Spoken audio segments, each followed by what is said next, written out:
Hey guys, first of all सभी को जय हिंद। तो आज की वीडियो हम बात करने वाले हैं मैथ की स्ट्रेटजी के बारे में। आप बिल्कुल फ्रेशर हो या बिल्कुल रिपीटर हो, किस तरीके से आपके मार्क्स अच्छे आएंगे, किस तरीके की तैयारी आपके अच्छी करनी चाहिए, आपको सब बता दूंगा। आप बिल्कुल बेसिक से कैसे कर सकते हो। आप रिपीटर हो, आपको इस तरीके से आपका स्कोर अच्छा होगा, ठीक है, बिल्कुल क्लियर कर दूंगा। आप बिल्कुल जीरो आप अगर मैथ में हो, किस तरीके से हीरो बनोगे मैथ के अंदर, वो भी मैं क्लियर कर दूँगा। वीडियो के अंदर सब बताऊंगा प्रैक्टिस कहाँ से करनी है, आपको कितने क्वेश्चन आपको लगाने चाहिए एग्जाम के अंदर, ठीक है। आप मॉक टेस्ट वगैरह लगाते हो, किस तरीके से लगाना चाहिए वो बता दूंगा इस वीडियो के अंदर। चलो पहले वीडियो शुरू कर लेते हैं।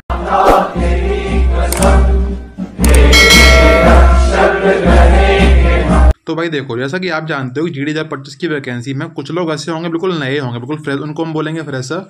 जो थोड़े पुराने हैं, जो पहले एग्जाम दे चुके हैं, फाइनल से आउट है, या फिर उनका नंबर कम है 24 की भर्ती में, तो वो उसमें दोबारा से फॉर्म अप्लाई करेंगे, ठीक है। तो उनको दिख गया होगा कि मेरा नंबर किस में नंबर मेरे कम आए हैं, तो उनको हम रिपीटर्स बोलते हैं।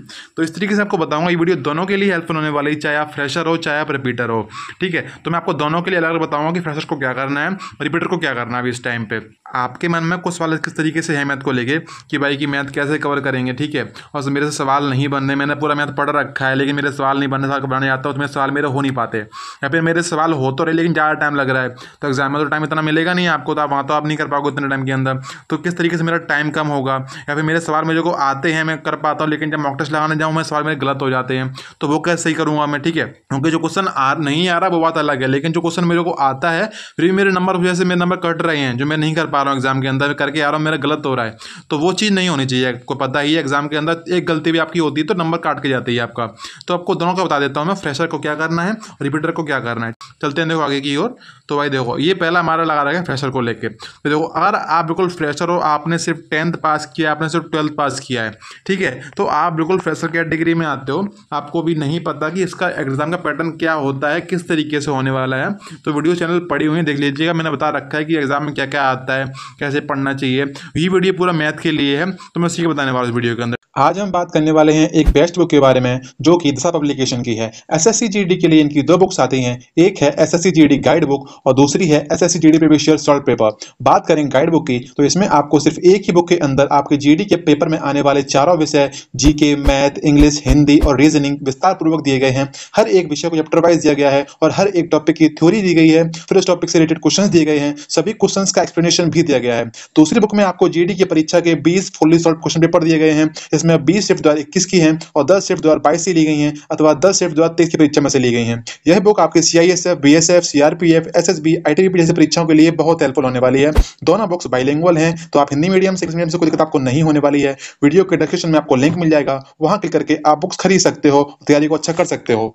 अगर आप बिल्कुल फ्रेशर हो, आपका फर्स्ट काम आपका है कि आप पहले अपना सिलेबस पूरा करो। सिलेबस कहाँ से पूरा करना है बता रखा है आपके पास। अगर बैच है कहीं का तो आप बैच से कर सकते हो, पूरा उसी पर फोकस करना, बैच के ऊपर ही, फिर आपको यूट्यूब पे नहीं ढूंढना है, ठीक है। लेकिन आपके पास बैच नहीं है तो मैंने बता रखा है यूट्यूब पर कैसे पढ़ना है, बिल्कुल फ्री बता रखा है मैंने, किस तरीके से कहाँ से पढ़ोगे, सिलेबस पूरा आपका हो जाएगा, ठीक है। आपको दोनों जगह आपको इक्वल एफर्ट्स डालने हैं, चाहे आपके पास बैच है फिर भी आपको पढ़ना पड़ेगा, पढ़ना आपको ही है, बस आप टीचर को गाइड कर सकते हैं, ठीक है। तो इस तरीके से होता है, चाहे यूट्यूब से कर रहे हो, दोनों जगह सेक्शन दोनों जगह से होते हैं, आपकी मर्जी है कहाँ से कर रहे हो। तो मैंने बता रखा है बहुत तरीके से कि आपको कहाँ से क्या चीज़ें करनी है, कहाँ से चीज़ें आपके लिए हेल्पफुल रहेंगी, तो वहीं से आपको करना है। बाकी आपको जो नोट्स भी बनाने हैं, आपको अगर बिल्कुल फ्रेश आपको बिल्कुल भी नोट्स नहीं होंगे मैथ के, तो आपको सिलेबस पूरा करना है, मतलब यही है इसको पूरा करने का। आपको क्लासेस देखनी है, आपको नोट्स बनाने हैं, ठीक है। नोट्स को आपको रिवाइज भी करना है, ऐसा नहीं है बना के छोड़ दिया। क्लासेस देखनी है, जो सर लिखवा रहे हैं बोर्ड के ऊपर आप क्लास के अंदर, उसको हर चीज़ आपको नोट्स के अंदर लिखनी चाहिए। ऐसा नहीं है कि ऐसे तो 2 दिन पढ़ा छोड़ दिया मैंने, भाई नहीं, आपको रेगुलर रहना पड़ेगा। सिर्फ 4 महीने हमारे पास रह गए हैं, 4 महीने में किस तरीके से पढ़ना पड़ेगा तो वो आप भी जानते होंगे, कितनी मेहनत करनी पड़ेगी आपको।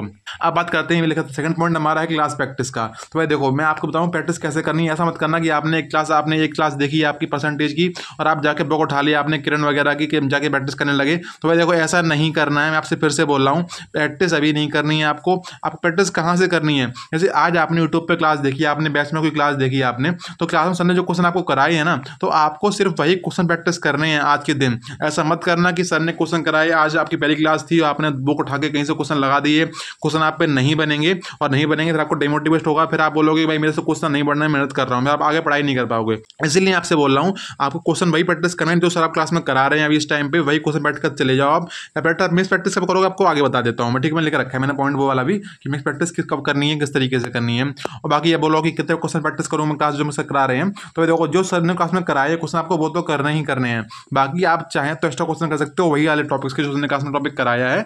डेली मैंने रखा है कि डेली आपसे मैं अगर मेरे से बोलो आप कि आप किस तरीके से लगाते थे या मैथ में क्वेश्चन वगैरह, तो डेली का 50 तो आपको लगाना ही लगाना है। बिल्कुल फ्रेशर हो आप तो, अगर आप यहीं पे अगर रिपीटर होते तो मैं आपसे बोल सकता था कि आप डेली का 100 क्वेश्चन लगाओ, लेकिन आप बिल्कुल नए हो तो आपको सिलेबस भी पूरा करना है, आपको नोट्स भी बनाना है, कोई ज़्यादा टाइम पास नहीं होता है। तो आपसे बोलूँगा कि आप डेली के 50 क्वेश्चन कर पाओगे तो भाई देखो आराम से प्रैक्टिस आप कर पाओगे, आराम में तो आपका हो जाएगा। उस टाइम जब अगर एग्जाम आएगा तो आपके क्वेश्चन आराम से हो पाएंगे। अब बात करते हैं चैप्टर वाइज टेस्ट कैसे लगाएं। तो भाई देखो अभी आपका चैप्टर जैसे आपने आज परसेंटेज शुरू किया है तो आपका सिर्फ एक ही चैप्टर पूरा होने वाला है, क्योंकि आप फ्रेशर हो, आपने पूरा नहीं पढ़ रखा है। अगर कोई रिपीटर है तो वो कर सकता है मिक्स प्रैक्टिस। तो समझ लो कि जो फ्रेशर है उसे मिक्स प्रैक्टिस अभी नहीं करनी है, उसको मैं प्रैक्टिस जो करेगा वो चैप्टर वाइज प्रैक्टिस को करनी है, मिक्स प्रैक्टिस अभी उसको नहीं करनी है। ठीक है, मैं ऐसे आप परसेंटेज पढ़ रहे हो तो परसेंटेज की प्रैक्टिस करनी है, आपका समझ करना है कि प्रॉफिट ऑन लगा रहे हो। ठीक है, तो आपको वही चीज़ें करनी है जो आप पढ़ रहे हो, आपको आगे नहीं बढ़ना है, क्योंकि आपका जीडी का एग्जाम है, आपका सीजीएल का एग्जाम नहीं है। तो आपका लेवल भी वही पढ़ना है जो आपके एग्जाम में आता है। ठीक है, तो बात समझ रहे होगे मेरे हिसाब से मैं क्या बताना चाह रहा हूँ आपको वही चीज़ें पढ़नी है, आपके एग्जाम में आती हैं, रिलेवेंट है। फालतू का क्वेश्चन मत लगाना कि जाके सीजीएल क्वेश्चन लगा रहे हो, तो भाई उसका मतलब नहीं, आपके एग्जाम में वो लेवल नहीं आता है। आपके एग्जाम में जो लेवल आ रहा है आपको वही क्वेश्चन लगाने हैं। क्वेश्चन कहाँ से लगाने, प्रैक्टिस कहाँ से करनी, उसके लिए वीडियो में आगे बताता हूँ भी आगे। ठीक है, तो चलते हैं आगे की और बात कर लेते हैं रिपीटर्स का। अगर फ्रेशर का डाउट रह जाता है तो उसको रिप्लाई कर सकता है कमेंट के अंदर, मैं आपको रिप्लाई कर दूंगा वहाँ पे। अब चलते हैं आगे की ओर। तो भाई देखो ये हमारा है रिपीटर्स के लिए, जो लोग पहले से पढ़ रहे हैं, जिनका सिलेबस पूरा हो चुका है। हो सकता है जिन्होंने रीजनिंग अच्छी कर रखी हो, हिंदी अच्छी कर रखी हो और जीके अच्छी कर रखी, लेकिन उनका मैथ का स्कोर अच्छा नहीं हो पा रहा है, इस वजह से उनका सिलेक्शन रुक रहा है। तो ये स्ट्रेटजी उन्हीं के लिए, रिपीटर्स के लिए, ये स्लाइड उन्हीं के लिए है। तो भाई देखो आपको पता चल चुका है कि आपके टॉपिक वीक आपके हो रहे हैं, जिनमें आपके नंबर कट रहे हैं, क्योंकि आप एग्जाम दे चुके हो, आपने देख लिया आपने, आपका मैथ वीक है तभी आप वीडियो के ऊपर आए हो। ठीक है, तो आपको वही बता रहा हूँ मैं, आपको पता चल चुका है। आप वगैरह टेस्ट वगैरह लगाओगे तो आपको मॉक वगैरह लगाने हैं, सेक्शनल वाले जो आते हैं सब्जेक्ट वगैरह मैथ के, तो आपको वो लगाओ, आपको वहाँ दिख जाएगा आपको कौन सा टॉपिक वीक का हो रहा है। तो आपको सिर्फ वही टॉपिक पढ़ने हैं, आपको दोबारा से पूरा मैथ नहीं पढ़ना है। सोचोगे दोबारा से पूरा मैथ पढ़ूंगा, भाई अगर इतना पढ़ने बैठोगे तो आपको और सब्जेक्ट मारे होंगे, प्रैक्टिस कब करोगे उन चीज़ों की। ठीक है, तो आपको प्रैक्टिस ज़्यादा ध्यान देना है इस टाइम पे। प्रैक्टिस आपको करनी है पीवाईक्यू की, कहाँ से करनी है आपको आगे बता देता हूँ मैं। ठीक है, तो मैं बोल रहा हूँ आपका जो टॉपिक्स वीक है, आपको लग रहा है कि इसमें मेरी गलती बाबा मेरी हो रही है, आपको वही टॉपिक्स पढ़ने हैं। कहाँ से पढ़ने हैं, यूट्यूब पर सर्च करो। जरूरत नहीं है कि बैच लेने की जरूरत आपको नहीं है, क्योंकि आप पहले से पढ़ चुके हैं वो चीज़ें।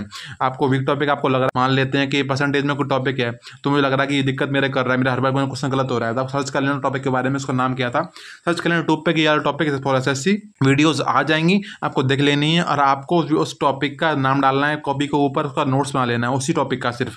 मैं नहीं बोल रहा कि आपको पूरा मैथ लिखना है, नहीं लिखना, वही टॉपिक लिखो आपके नोट्स के अंदर जो आपको वीक लग रहा है। ठीक है, बाकी जो फ्रेशर्स हैं मैंने उनको बताया है कि उनको पूरा नोट्स बनाने हैं तरीके से, लेकिन आप पुराने हो चुके हो तो आपको नोट्स नहीं बनाने हैं, आपको वही नोट्स में लिखना है जो आपको पता है कि मेरा वीक कॉन्सेप्ट है मेरा, तो आपको वही स्ट्रॉन्ग करने के लिए आपको नोट्स बनाने पड़ेंगे उस चीज़ों के। अब मैं बता दूं प्रैक्टिस कैसे करनी। तो देखो आपका समझ लो कि जैसे आपका मैथ में मान लेते हैं कि जैसे हमारे सिलेबस में मान लेते हैं चैप्टर 19 चैप्टर हमारे होते हैं, 19 से 20 चैप्टर में मैथ के अंदर होते हैं। तो मान चलता हूँ कि आपने समझ लो रिपीटर अगर आप हो तो बड़े आराम से आप 15 से 16 चैप्टर आप पढ़ चुके हो गया तरीके से। ठीक है, तो आपको प्रैक्टिस कर सकते हो, आपको प्रैक्टिस करनी है, पीवाईक्यू प्रैक्टिस करनी है, हमारे एग्जाम्स में आ चुके हैं। पीवाईक्यू कौन से पीवाईक्यू लगाने हैं, आपको पीवाईक्यू वही लगाने हैं जो हमारे एग्जाम में आते हैं, एसएससी जीडी के जो पीवाईक्यू हमारे होते हैं। मैं बोल रहा हूँ आपको सीजीएल के पीवाईक्यूज नहीं लगाने, आपसे नहीं बनेंगे वो। ठीक है, आपको वो लगाने भी नहीं है, वो उतने जरूरी भी नहीं होते, फालतू में लोग बना रखा है। आपको वही क्वेश्चन लगाने हैं जो आपके जीडी के एग्जाम में आ चुके हैं, क्योंकि आपके एग्जाम में भी वही क्वेश्चंस आएंगे, वही तरीके से आएंगे। प्रैक्टिस आपकी उन्हीं क्वेश्चंस की करनी है, कोई सीजीएल सीपीओ के क्वेश्चंस नहीं लगाएगा, और वो लगाओगे तो आपसे समझ लो कि आप बोलोगे भाई मैं नहीं पढ़ने वाला, मेरा नंबर अच्छा नहीं आएगा, तो आपको समझ लो डिमोटिवेट हो जाओगे, आप पढ़ाई नहीं करोगे। मैं आपसे बोल रहा हूँ, तो आपको क्वेश्चंस वही लगाना जो आपसे बन रहे हो, फिर शुरुआत में वही लगाओ। आप बोलोगे डेली क्वेश्चन प्रैक्टिस करूँ मैं, तो देखो आप रिपीटर्स हो, आपको हिंदी नहीं पढ़नी, रीजनिंग नहीं पढ़नी, जीके नहीं पढ़नी, थोड़ा बहुत समझ लो कि जैसे आप पूरे दिन में 24 घंटे में से मान लेता हूँ कि आपको अगर टाइम मिल रहा है, मैं तो बोलूँगा कि आप 8 घंटे मैथ पढ़ो, बाकी 2 घंटे में आप पूरा कर सकते हो। बाकी 3 सब्जेक्ट हमारे जो रहते हैं रीजनिंग हिंदी जीके, आप 2 घंटे उनको दे दो, तो 8 घंटे आप मैथ पढ़ोगे। भाई समझ लो कि किसका मैथ स्ट्रॉन्ग नहीं होगा ये बताओ। 8 घंटे अगर मैथ पढ़ेगा तो बड़े आराम से हो जाएगा सभी का। मैं बोलूँगा आपको क्लासेस देखनी है, कौन सी देखनी है, जो आपको टॉपिक वीक है। बाकी आपको क्वेश्चन के नोट्स बनाने हैं, जो वही बनाने हैं नोट्स जो आपको टॉपिक वीक है। फिर से बता रहा हूँ, प्रैक्टिस करनी है पीवाईक्यूज की, और डेली क्वेश्चन लगाने हैं, डेली लगाने हैं आपको 80 क्वेश्चन लगाने हैं आपको। प्रैक्टिस कैसे किस तरीके से करोगे, आपको वही प्रैक्टिस करनी है जो आपका टॉपिक वीक है। फिर से बोल रहा हूँ, आपका टॉपिक वीक है, आपको प्रैक्टिस उसी की करनी, सर्च कर लेना है टॉपिक के बारे में, इसके बारे का, इसको डाल देना, नाम डालना टॉपिक का, बोल देना क्वेश्चन फॉर प्रैक्टिस, तो क्वेश्चन आ जाएंगे यूट्यूब पे भी, तो वहाँ से आप लगा लोगे, आपका टॉपिक स्ट्रॉन्ग हो जाएगा। फिर आगे से आपके मॉक में वो क्वेश्चन गलत नहीं हुआ करेगा। इस तरीके से आपके मार्क्स भी इंक्रीज हो जाएंगे। अब बात करते हैं मिक्स प्रैक्टिस की। देखो मैंने फ्रेशर से बोला है कि उनको प्रैक्टिस अभी मिक्स नहीं करनी है, उनको चैप्टर वाइज करना है, लेकिन आपको चैप्टर वाइज नहीं करना है। आपको प्रैक्टिस करनी है, पहले करनी है वीक प्रैक्टिस की टॉपिक करनी है आपको, फिर आपको करनी है मिक्स प्रैक्टिस। मिक्स कैसे करोगे, जैसे परसेंटेज के मान लेते हैं, परसेंटेज है, प्रॉफिट एंड लॉस है हमारा, तो इस तरीके से मान लो कि परसेंटेज के 10 सवाल ले लिए आपने, लगा लिए 10 लगा लिए प्रॉफिट एंड लॉस के, 10 लगा लिए टाइम एंड वर्क के, तो आप डेली का देखो 30 क्वेश्चन हमारा ये हो गया। तो ऐसे चैप्टर हमारे जो भी हमारा सिलेबस आपका पूरा हो चुका है, आपने जो पढ़ रखा है, आपको लग रहा है मेरा स्ट्रॉन्ग है वो चीज़, जैसे हमारा एवरेज का टॉपिक हमारा होता है, एवरेज 10 क्वेश्चन लगा लिए, एवरेज से लगा लिए, 10 क्वेश्चन लगा लिए टाइम स्पीड डिस्टेंस से, 10 क्वेश्चन लगा लिए हमने कहते हैं मिक्सचर एलिगेशन से, 10 क्वेश्चन लगा लिए मेंसुरेशन के। तो इस तरीके से आपके 80 क्वेश्चन आपको कर लेने हैं, 10 लगाओ 20 लगाओ, लेकिन टोटल आपको कम से कम 80 क्वेश्चन आपको करने ही करने हैं, आपको अगर मैथ का स्ट्रॉन्ग करना है तो। ठीक है, तो हमारा फ्रेशर्स के लिए इतना ही था, रिपीटर्स के लिए भी इतना ही था। ठीक है, तो आपको मैंने बता दिया, फ्रेशर्स का ये बताया मैंने, और रिपीटर्स को मैंने ये बताया। फिर से बोल रहा हूँ, आपको कोई बेस नहीं लेना है, आपको जो टॉपिक आपका वीक है आपको सर्च करना, यूट्यूब पर सर्च कर लो, आराम से आपको मिल जाएगा, अच्छा खासा पढ़ा हुआ कंटेंट यूट्यूब पर भी, तो आपको वो चीज़ें फॉलो करनी है। बाकी आपको डाउट रह जाता है रिपीटर्स का भी, तो कमेंट कर सकते हो, मैं आपको रिप्लाई कर दूंगा। मैं आपसे बोलूँगा, अगर आपका टारगेट है कि मैथ में मुझे पूरा स्कोर करना ही करना है, आपका टारगेट है कि मुझे 40 आउट ऑफ 40 लाना ही लाना है, तो भाई देखो मैं आपसे बोलूँगा कि हमारे मैथ के अंदर जीडी के सिलेबस के अंदर करीब 19 से 20 चैप्टर हमारे होते हैं मैथ के अंदर। ठीक है, इस तरीके से तो आपको सारे पढ़ने पड़ेंगे, अच्छे से पढ़ने पड़ेंगे। अगर आपका स्कोर आपका टारगेट है कि मुझे 40 आउट ऑफ 40 लेकर ही आना है, लेकिन अगर आप सोच रहे हो कि मैं नहीं सोच रहा कि मेरे इतना नंबर आएगा क्योंकि मेरा मैथ वीक है, तो मैं सोच रहा हूँ मेरे 40 में से 20 नंबर आ जाए या 30 नंबर आए, बीच में नंबर मेरा आ जाए, बस 20 से कम नंबर मेरा ना आए, तो उसके लिए मैं क्या करूँ। देखो मैं आपसे बोलूँगा, अगर आपका टारगेट ये है तो पूरा मैथ पढ़ना पड़ेगा आपको, अच्छे से पढ़ो, तरीके से बैच वगैरह ले लो। लेकिन अगर सोच रहे हो कि मेरा नंबर 20 नंबर मेरे आ जाएँ या 25 नंबर आ जाए, 30 नंबर आ जाएँ, बस मुझे 40 में 40 नहीं चाहिए, और देखो उसके लिए भाई वो इतना वो करना आसान है, क्योंकि देखो इंपोर्टेंट चैप्टर हमारे आपने देखना होगा कि क्वेश्चंस वगैरह मैंने में कर लिया है, तो वही आपको बता रहा हूँ कि चैप्टर हमारे इंपोर्टेंट होते हैं, आपको वही क्वेश्चन प्रैक्टिस करने हैं, आपको सिलेबस में वही क्वेश्चन आपको करने हैं। तो भाई देखो ये लिखा हुआ चैप्टर इंपोर्टेंट चैप्टर हमारे मैथ के इस तरीके से हैं कुछ, तो ये देखिए चैप्टर मैंने लगा रखा है इंग्लिश मीडियम वालों के लिए, हिंदी मीडियम वालों के लिए, आप दोनों को देख लीजिएगा। तो मेरे हिसाब से मान लो कि आप खुद जानते होंगे मैथ के अंदर जीडी के सिलेबस में टोटल क्वेश्चन चैप्टर जो होते हैं, क्वेश्चन जिनसे आते हैं वो होते हैं 19 से 20 चैप्टर होते हैं मैथ के, उन चैप्टर में क्वेश्चन हमारे आते हैं। तो आप बोल लो कि भाई मुझे इंपोर्टेंट चैप्टर चाहिए से क्वेश्चन 100% आएगा ही आएगा। तो देखो मैंने आपके सामने लिख दिए हैं, टोटल चैप्टर मैंने लिखे हैं 8 चैप्टर मैंने लिख दिए हैं यहाँ पे, इस जगह पे 8 ये लिखे हैं, 8 ये लिखे हैं, मतलब दोनों सेम ही है, बस हिंदी इंग्लिश का फर्क है। तो आप जो मीडियम के हो तो आप स्क्रीनशॉट ले सकते हो उसका। और आपको सबसे पहले मैं बोलूँगा, आपको सबसे पहले चैप्टर यही वाले करने हैं और आपको लेके चलना यही तरीका। ऐसा मत करना कि मैंने शुरू कर दी टाइम एंड वर्क से, नहीं करना। आपको शुरुआत करनी है परसेंटेज से, प्रॉफिट एंड लॉस करना है, डिस्काउंट करना है, टाइम एंड वर्क करना है। तो इतना अगर आप कर लेते हो, ये चैप्टर अगर अच्छे से कर लेते हो, तो समझ लो कि मेंसुरेशन है। और आपको लग रहा है कि मैं पढ़ नहीं पा रहा हूँ, मैं समझ में नहीं आ रहा है, तो कुछ मत करो। आप मेंसुरेशन के फॉर्मूला वगैरह मेंसुरेशन के होते हैं, आप वो याद कर लोगे ना अच्छे से, तो भी आप क्वेश्चन आपके एग्जाम में मेंसुरेशन के 2 क्वेश्चन आपके एग्जाम में आएंगे, तो आप दोनों क्वेश्चन कर पाओगे फॉर्मूला के ऊपर ही। ठीक, इस तरीके से मैंने भी कर पाए थे। तो बता रहा हूँ मैं कि यार आपको लग रहा है कि मैं इतना करने से कितना स्कोर मेरा हो जाएगा, आपसे बोल रहा हूँ कि इतना सिर्फ इतना करने से आप 30 से 35 नंबर ला सकते हो और जीडी के अंदर। ठीक है, 40 में से। तो इस तरीके से आप करोगे तो आपका हो जाएगा इसके एग्जाम के अंदर। तो वही भी आपको बता रहा हूँ। बाकी वीडियो में इतना ही था। आपको डाउट आपका रह जाता है वीडियो को लेकर तो कमेंट कर सकते हो, वीडियो को लाइक कर सकते हो, चैनल को सब्सक्राइब कर लीजिए। जय Hind, bye bye, thank you.